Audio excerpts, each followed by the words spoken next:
everybody. So I'll tell you a little bit about myself, and then I hope you all got 11 rules of success, which it's been a lifetime of learning, and wanted to share. Each one has a story that ties to my background, my life, and I think it's a great way to start a conversation.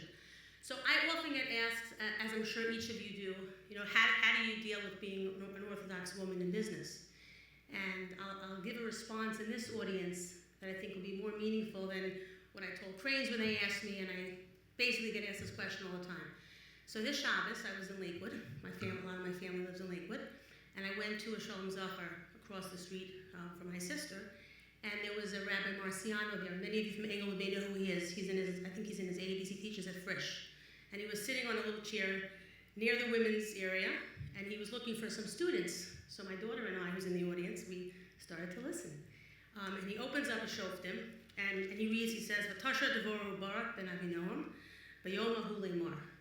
And he gives an explanation and sort of an insight that I'd never heard before, going through the Beis Yaakov system.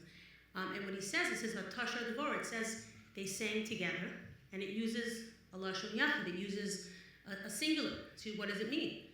And when he explained, he quotes from the Baal Torah, and he explains that Kol Isha is only in public, they sang together. Now, we were asked as speakers not to make political commentary, and there's a very diverse audience.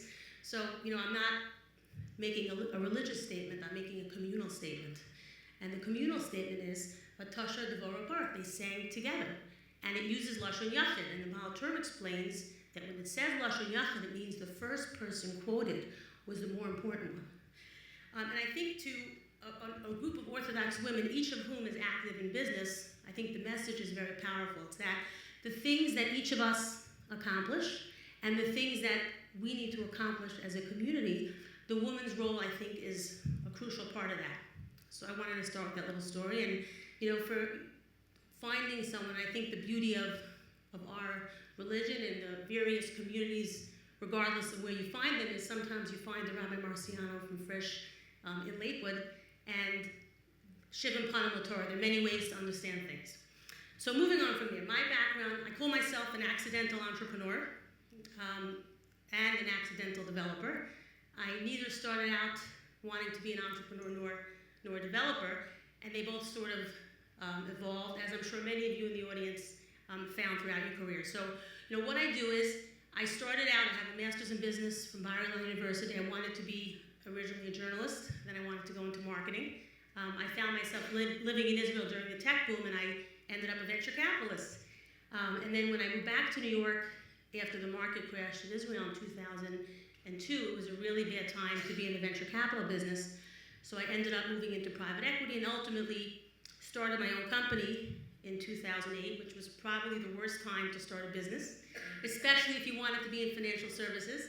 And literally, I did a launch conference, which was a very big success. We had 400 ultra-high net worth families from around the globe, and my vision was to create a platform for families to invest in companies together. So there would be a lead investor who knew something about the automotive industry, if it was an automotive investment, a lead investor from the financial services industry, et cetera. And then within about a month, Bear Stearns collapsed.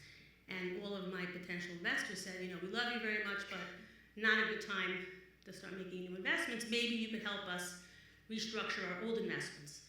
And I started to do that because I had no choice. When you're an entrepreneur and you've sunk your life savings into your business, you need to figure out how to generate revenue. And what happened over a 24-month period was eventually all these clients had left in their portfolios was real estate. I grew up in Brooklyn.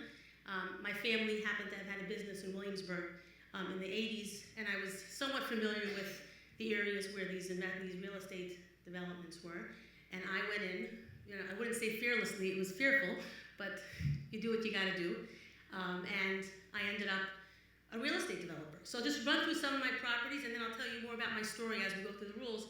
So, one project that's gotten a lot of press, and what a developer does is I buy pieces of land, I dream up visions for buildings, and then I find the people and the money to make it happen. And because I did not come from the industry, a lot of what I've done has, I would say, broken the rules or thought about things in a different way. One example of that is a building in North Williamsburg. That's the first ground-up office building built in the neighborhood. really built in Brooklyn since the 1940s. And when I bought the site, people thought I was crazy. I ultimately convinced the city to allow me to build a larger building, and that's that image over there. So this is going to be the first tech-centric office building built in Brooklyn in over 50 years. Another example is 215 Moores, and any of you know of a neighborhood called Bushwick, which used to be pretty dangerous to walk around Bushwick. I bought the first warehouses that have been converted also for space into the tech office industry. Now, if you sort of start seeing the pattern, I was a venture capitalist. I know a lot about the tech industry. I still mentor companies through Springboard in the tech industry. So I was able to very early on recognize a trend and a demand in Brooklyn for these companies, startup companies and growth stage companies wanting to be in old warehouses, but not wanting to have to deal with the real estate. So these are some other examples. I also owned an old church that we converted. Most of the other buyers of this property had to factor in the expense of knocking the building down and building a ground-up building, and I figured out a way to convert it, which saved a lot of money and gave me the ability to pay a little more than the other buyers. And then most recently is the hotel, which is in a new emerging area in Williamsburg, and one of a small group of the first hotels that have opened in the area in what was a formerly industrial neighborhood. So,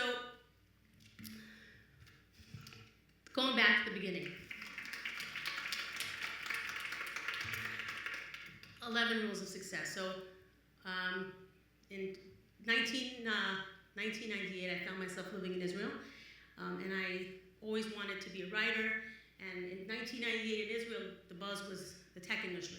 So I tried to get my first job in marketing, which was a natural transition. I was married. I wore a hat because I wanted to announce that I was married, and the tech industry then, which has gotten much more open, wasn't biting. I went for one interview, another interview. I was a religious woman living in Jerusalem trying to interview in Ra'anana, and it was very challenging.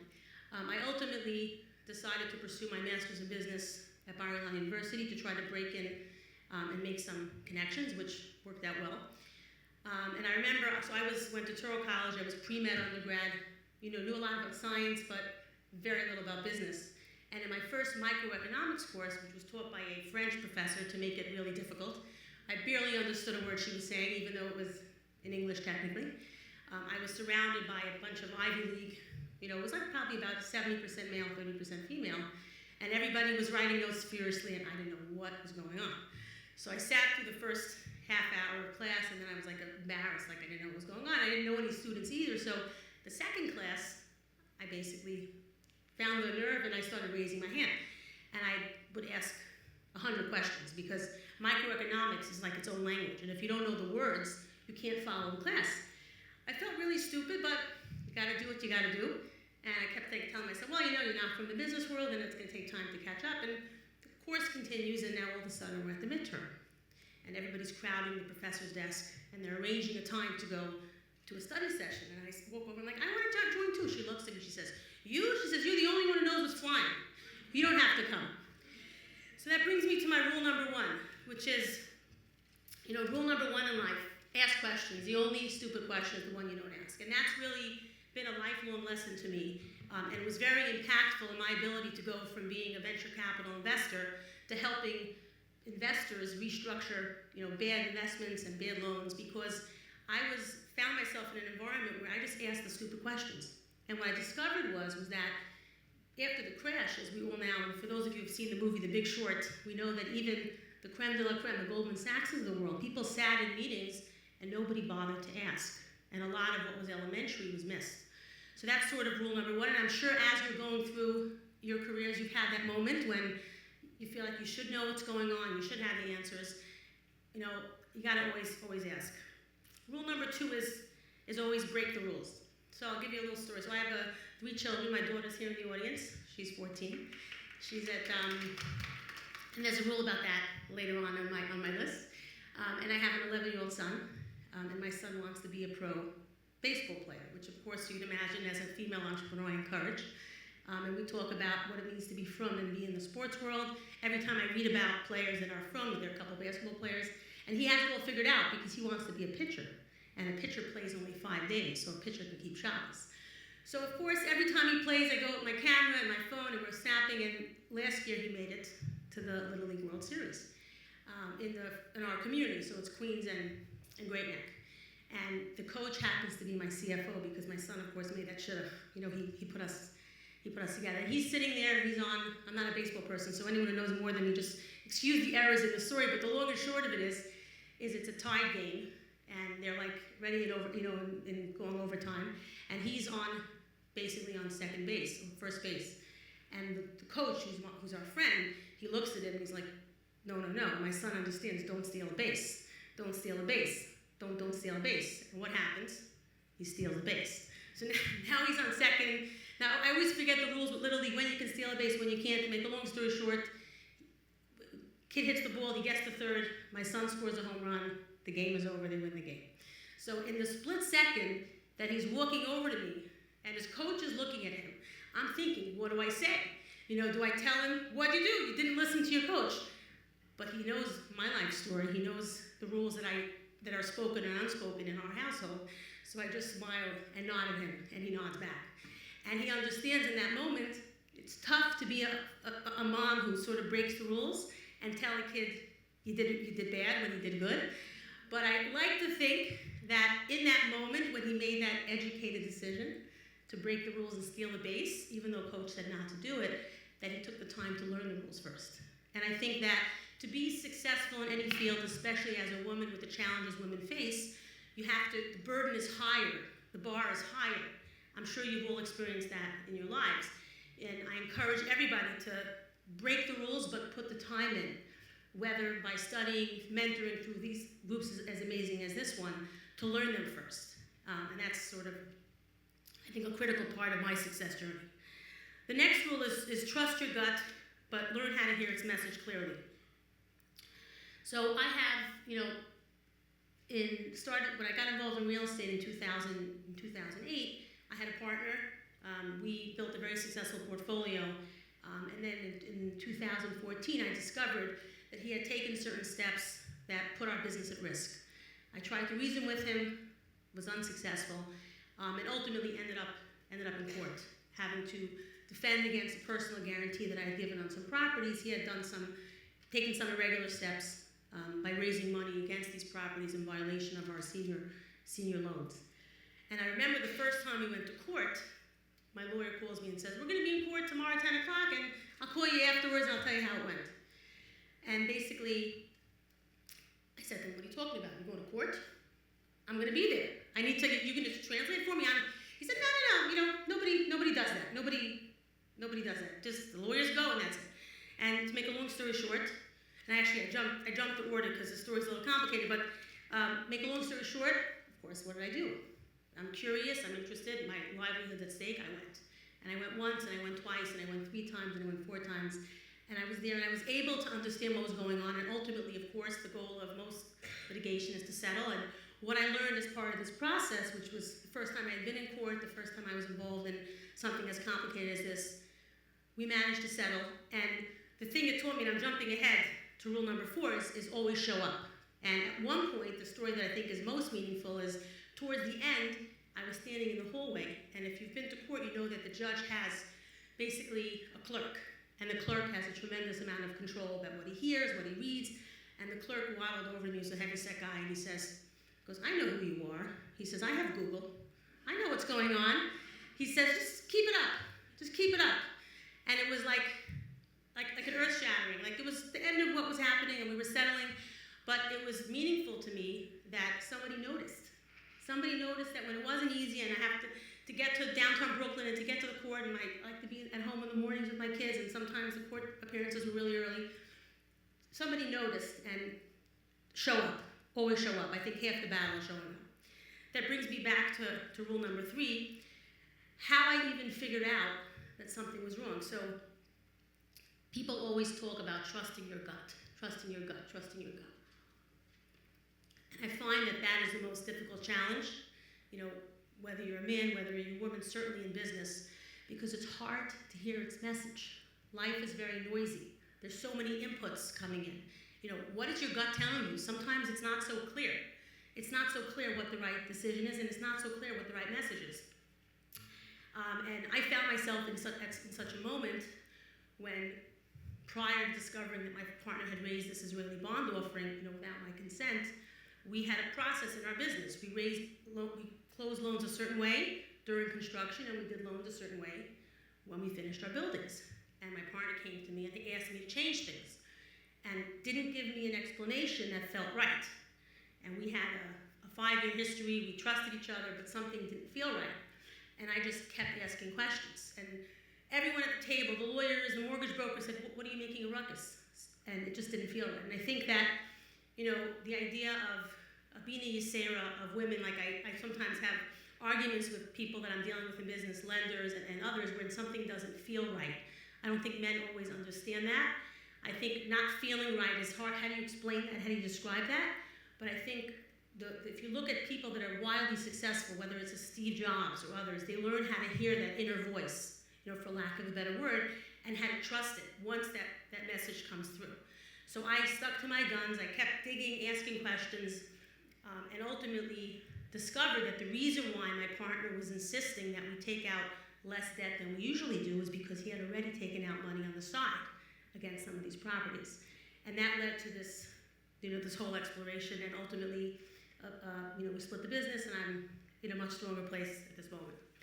So that brings us to my next rule. Push hard, but know when to start pushing.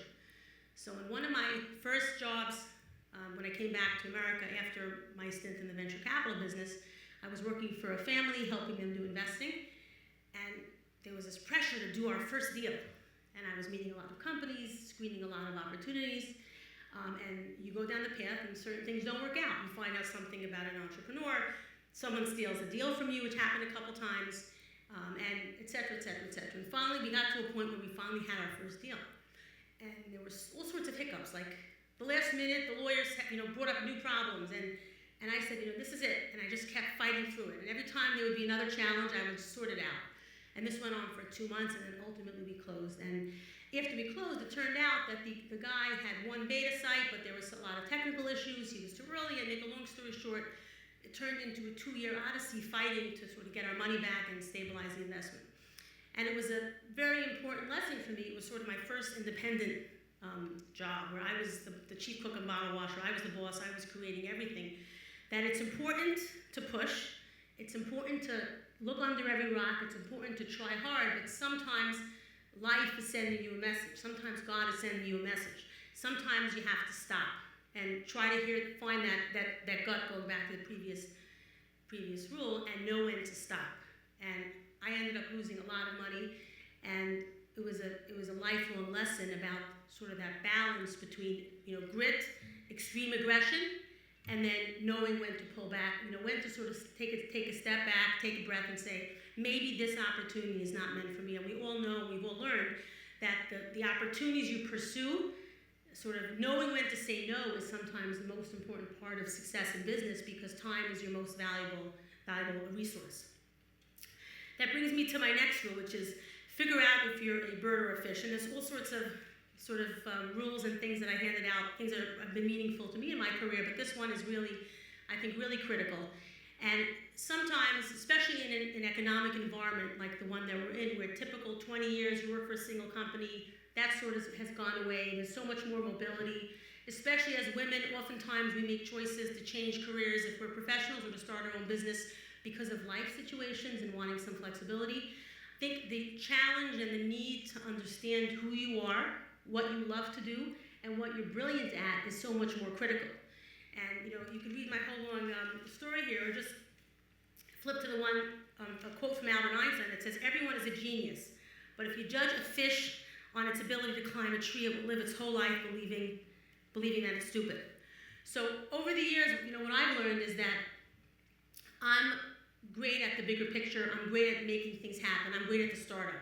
I know how to find the property. I know how to find the architect. I know how to find the money. I know how to put all the pieces together. I'm not the person who has the patience to sit in every single design meeting and make sure that the blue is the right color matching the wood floor, and figure out exactly how much money to spend on the wood floor. And I found myself a partner who's a man who's great at design.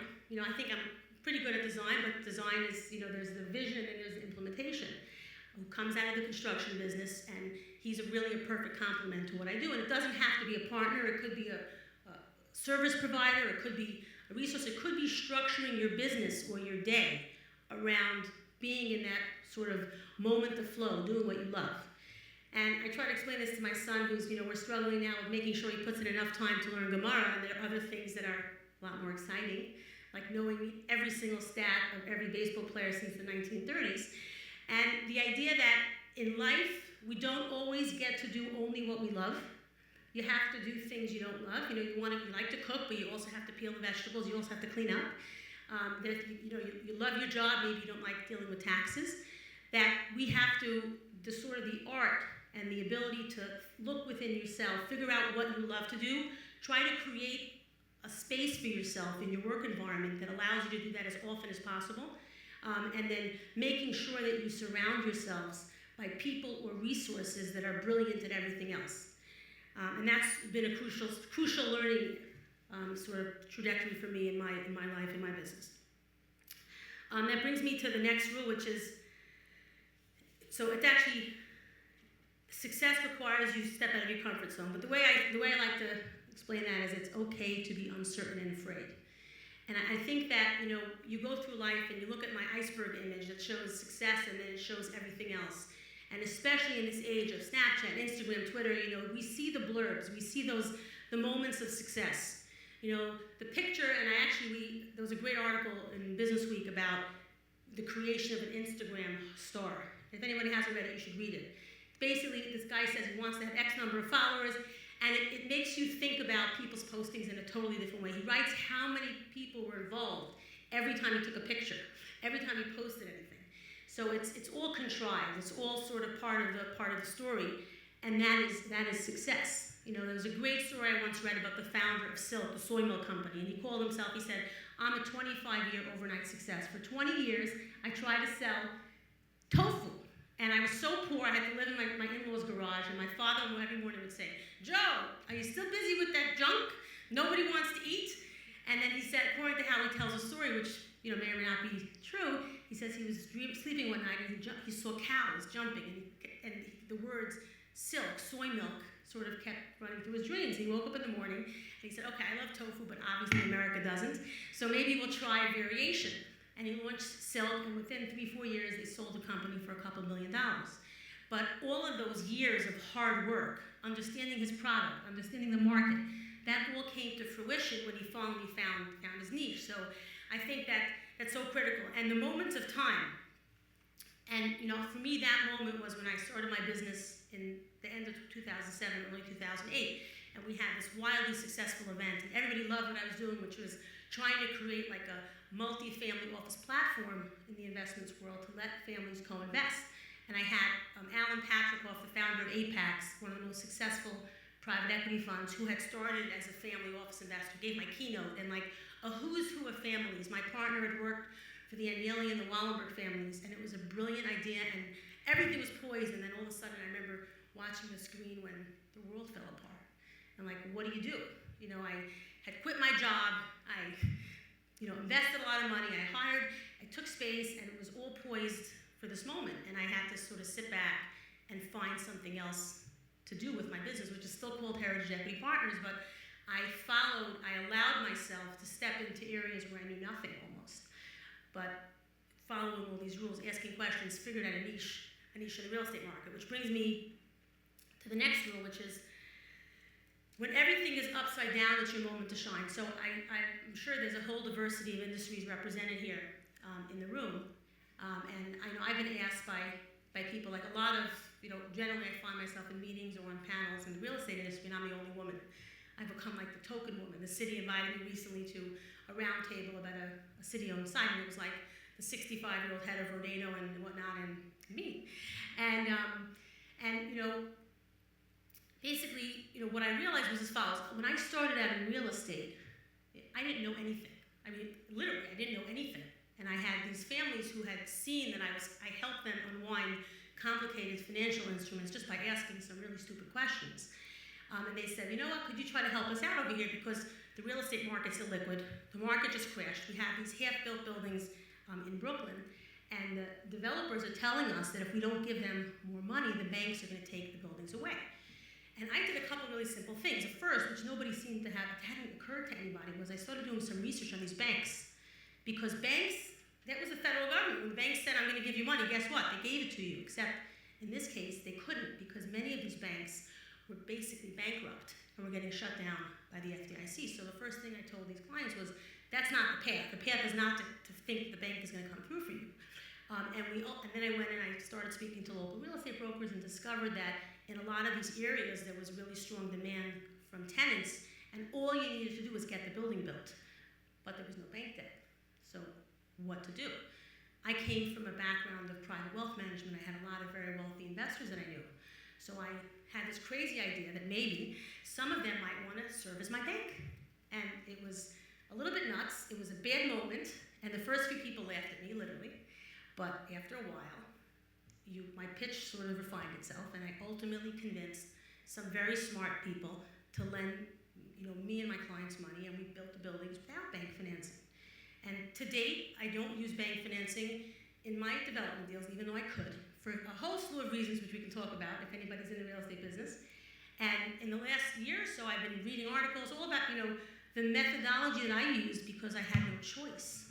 Is now becoming, has been adopted by others in the industry.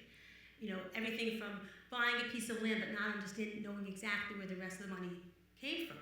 So I basically followed that rule. When everything is upside down, it's your moment to shine. Without a crash, and had things not fallen apart in the real estate business, there were a lot of people out there who knew a lot more than me, and I couldn't compete. But when everything fell apart and everybody was frozen, that was an opportunity to reinvent and try to do things differently. So I'll run through the last couple rules because we want to have some time for questions. So the next is don't lean in together. Now, we were asked not to make political statements, so this is not a statement in support of Trump, but it's a little Ivanka Trump story that I have. Basically, when I started out in my business, somebody gave me Ivanka Trump's book, and she wrote about her life and how when she was growing up, her parents took her to work a lot. And now she really wouldn't have spent time with her mother or father. Both of them were workaholics, unless she basically became like Eloise at the Plaza, which she became. And she would explain how she would go to work with them on the weekends, and she got a chance to have tea, and she would ride up in the elevators. And it made a big impact on me when at that point my kids were younger. And I basically started bringing them to work with me at any opportunity and involving them in any way and telling them where I was. Like, how do you explain to a kid when it's 10 o'clock at night or that you have to be away? And I used to travel to Europe a lot in the beginning. We had a lot of European families we dealt with, and it was like heart-wrenching. Like I would call and talking to my kids. This was the days before FaceTime. It gets a little easier when you could see them, and that became sort of a critical part of my life. Always explaining to my kids what I was doing, why I was doing, and trying to communicate to them my passion for my work and make them a part of it. And one famous little story that I've shared in the past was my son, who's now 17. And he's away in yeshiva. When he was probably like 7 or 8, he'd say to me, "Ma, like, where are you? Just come home already." I said, what if you had a chance to buy something that was worth $1 and pay only 20 cents? He said, "I would grab it." I said, "Well, that's what I'm doing. There's all this real estate, and people don't realize what it's worth, and they don't know how to buy it, and I do." So he said, "Okay, just keep going." And then he would ask me periodically, like, "What's going on?" And then he said, "Well, is the price still 20 cents?" And then, like, by 2010, I'm like, "No, now it's 30 cents." And then eventually it was like the beginning of 2011, and he said, "Well, what's going on now?" I'm like, "Well, now it's $1." He goes, "Does it mean, Ma, you're going to come home a little earlier?" I said, "Well, now I have to finance it all, and I have to build it all." But it was, I think, an important part of, I don't think it's easy. Somebody sent me this little thing this morning. It says, like, work-life balance, passion for your work, and then high salary. And as you play with those things, you can't have all three. And I think it's really challenging. And Sheryl Sandberg's been criticized for her book, Lean In, and I'm a single mother. I think we all struggle with the ability to try to be amazing at everything. We want to be contributing in our community and successful in our business and great mothers and great wives. And I think that, specifically when it comes to your kids, involving them in what you do, having them understand your passion for what you do, I think helps them rationalize, especially if you live in communities like I do, where there are very few women who work full-time. I see some of my neighbors in the audience, a lot of entrepreneurs, which in theory, allows you to make your schedule, but not a heavy concentration of women with with steady commitments, and that's been sort of a big piece of how I've been able to cope with being a mother and being a businesswoman. And then my last two rules is always make sure to give back. So I'm in a neighborhood that is gentrifying rapidly in Williamsburg. A lot of very wealthy people moving into very high-end luxury apartments, and then projects, a lot of projects, and some very famous actors and rappers and who grew up in these projects, and very passionate about both helping women. I haven't yet gotten involved in JWA. I look forward to mentoring anyone who's interested in talking to me. But for the last 8 years, I have been involved with an organization called Springboard, which helps women raise money from the capital markets, tech and healthcare, mostly high-tech related fields. And we've helped create about 10 public companies, and these companies raise over $6 billion. And locally, I've also been involved with a local high school that is 80% African American. A lot of young kids who live in the community, where in this school, the kids learn how to use CAD, and we have apprentices working for us, and we run all these programs. And I think that it's extremely critical for all of us, especially women who have the ability to multitask, to figure out, how to give back, whether it's participating in a group like this. And everybody has something. There are women here who have very successful businesses. There may be other women who aren't present who are thinking about just starting out. And I view success as a candle. You can always spread it to someone else. There's always a way to open a door. There's always a way to help. There's always a way to reach out to help people achieve their goals and influence young people, whether it's in your community or in your business community. And my last rule is always be an immigrant. So my father was born in a German DP camp, so I'm basically a first-generation American. And my grandfather came to America when he was in his 40s, and over the years, the way my grandmother used to say, he was a failure, but he was a tremendous success, except that it took him years and years, and when she wanted money, she was in her 50s, they were struggling, he was struggling to build a business. And he finally, when he was 60 years old, he picked himself up and he started again. He had partners and everything that you think might go wrong in his life. And I always wondered, and I looked at my grandfather, I looked at other Holocaust survivors that many of us may know, and there's been a tremendous amount of wealth and success created from these Holocaust survivors, and I've always thought about it. And the conclusion I came to is that they were immigrants who had nothing. They had nothing to lose. And I don't know if you know the story of J.K. Rowling and the Harry Potter series, but she recounts, and she's now the wealthiest woman in England, she recounts how she was basically as poor as you could be in London without not having a place to live, and I assume that means that she was on food stamps and public assistance, and she said, I just have to do this, and she sat in a cafe and she wrote and wrote and wrote, and she ignored everything, and she put everything else on hold. She finished her book, and you think that's the beginning, but that's the end, but that's the beginning, and she has to call 100 publishers until someone takes her book.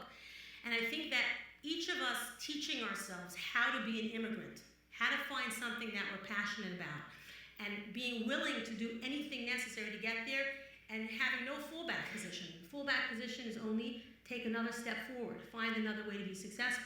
That's what gave my grandfather the ability at 60 years of age, when he came to this country, his parents died in the war, his siblings all lived in Israel. He didn't go there because they said it's so poor here, you won't even have what to eat. My father grew up with no cousins, no grandparents, no aunts and uncles, no one. When my grandmother gave birth to his youngest brother, they sent him to Satmar camp because that was the only babysitter they had. He was 7 years old. My grandfather had no choice, and I think that if you look at successful entrepreneurs, that you read about, that's sort of a common element, that we want to be successful, we find what we're passionate about, and we find it within ourselves to act like an immigrant, to go find that success against all odds. So I think we wanted to open it up to questions. Yes, we have 7 minutes of questions. Does anyone have a question? Holding the microphone, I don't see hands. Okay. Hi, very inspiring story. Is there any particular obstacle that you found and how you overcame it?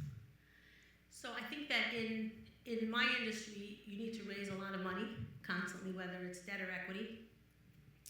And and oftentimes that's done through social networks. And as a frum woman, I didn't have that. You can't, men go to a wedding and a bar mitzvah and they'll meet people, you're on the women's side of the mechitza. And I learned to create my own network, which I think was the biggest part of my challenge, but ultimately became the biggest part of my success. I still rarely do business with sort of the Orthodox Jewish community. And I think that the message to this audience of women is I try to do whatever is in my power to help other women because, there's no old boys network, but you can create an old girls network. And I think that as for the field that I'm in, that's sort of the biggest challenge.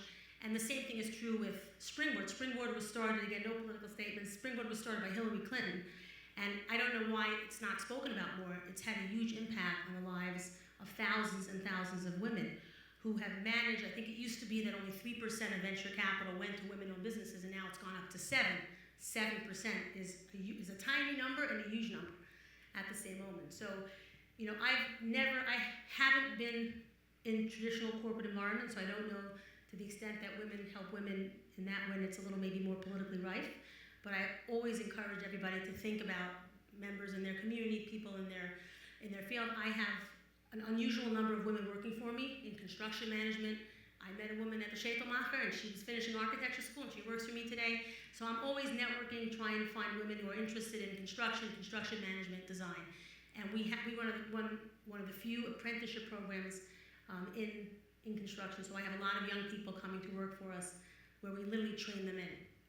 And then we allow them to float around and find their passion.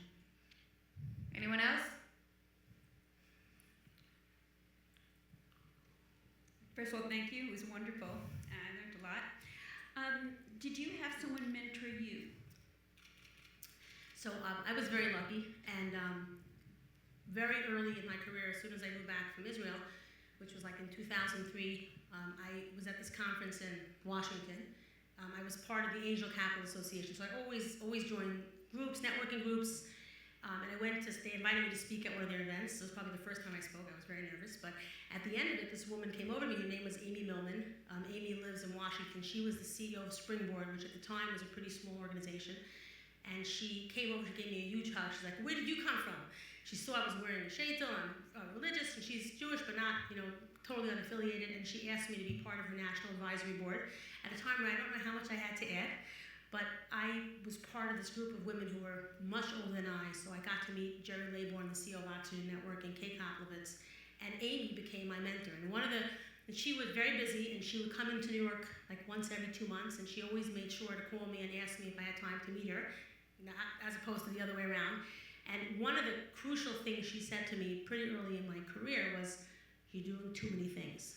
She said, "You're like running after every opportunity." And I had families calling me to do this and this deal and that investment and this advisory, and I was running. One of my clients was in Europe, and it was dysfunctional. And she said, "Stop." And I sat down after that, and I simplified my life, and I said, "I'm going to focus only on real estate." And my kids were young, and I said, "I'm not flying anywhere anymore. I'm doing," I said, "I don't care if it's only," and I was draining. I was like running out on Sunday night to come back before Shabbos, and I said, I'm gonna be local," and she became a critical part. And the interesting thing about mentors is I didn't speak to her that often, but even just knowing that she was there, knowing that if I had an issue, I had someone to talk to, getting invited, and she would invite me to be on her screening committee. And I was, 3 years ago, I went to a Springboard alumni event, which was like a very inspiring opportunity. That was crucial. I think it's extremely difficult as women in business to succeed without a mentor, even if it's not that often. So you talk a lot about networking and building a network, but when you're starting ground up and you're starting from scratch with nothing and you're in a very competitive environment, where do you build your network? I've been able to network in the firm world, that's pretty Sure. easy, but I want to break out also. So What industry are you in? I'm a sleep consultant. Say it again? A sleep A consultant. sleep consultant. And there's a lot of sleep consultants in Okay. my area. So I'll tell you this, I remember the first conference I went to, I was working at my fund in Israel, and they wanted me to learn something about the wireless industry, and they said, well, I had a baby then, could you go to California to this event? And I was terrified. I'm by nature a little more of an introvert, and the idea of being in this environment at that time, and it was just, terrifying. And I went, and I met a lot of people, and these days I mostly go to events. I told my partner, I said, my Rolodex is so big, it'll take me 3 lifetimes, after having done all that networking for basically a decade. So I think it's going to industry events. I've met some of my biggest lenders, literally random meetings. I met one of my partners on the street. He was looking at a building, and I went over to say, hello. So I think it's regardless regardless of what your industry, people respond to people. They respond to a story. They respond to who you are. It's about getting out there. It's about meeting people. It's about going to an event, and even if it's not natural for you, forcing yourself to say hello. I was like in the first 5,000 users of LinkedIn before it became the tool that it is today. I've used every possible tool to connect people. Even today on Facebook, I'm always growing my network. At one point, my son had a music career, which is why I went on to begin with. I needed people to like his videos, but today it's a great way to meet people. It's a great way to expand your network, and every person that accepts your friend request, guess what? They have their own network. That's how I keep track of the tech industry. I follow a lot of people in the tech industry here in the US and in Israel. Some of these products I use in my business, some of it's about understanding where the tenants are coming from. So I think there's still nothing beats old-fashioned going to conferences, going to industry conferences as often as you can, and making sure not to sit on the corner huddling with your cup of coffee, but to force yourself. Like in the beginning, I used to force myself to go over to 5 people, go get 5 business cards and follow up with 5 people. And it gets easier and easier. Do we have time for one last question? One more? Okay.